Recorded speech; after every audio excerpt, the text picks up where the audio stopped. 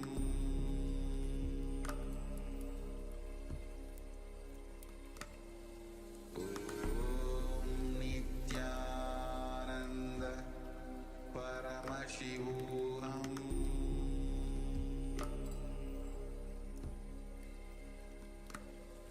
Om Nityananda Paramashivoham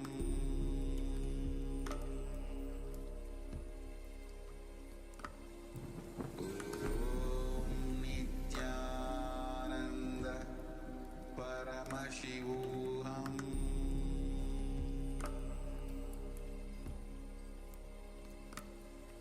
Om Nityananda Paramashivoham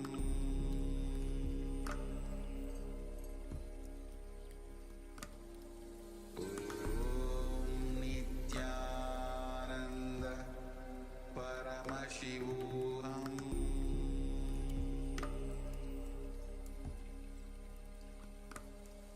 Om Nityananda Paramashivoham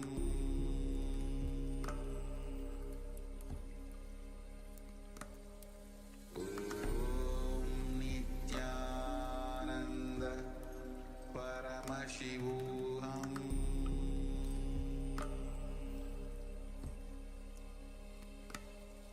Om Nityananda Paramashivoham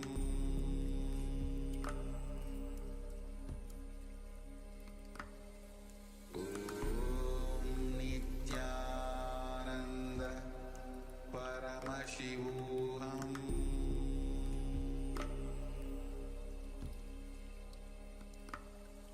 Om Nityananda Paramashivoham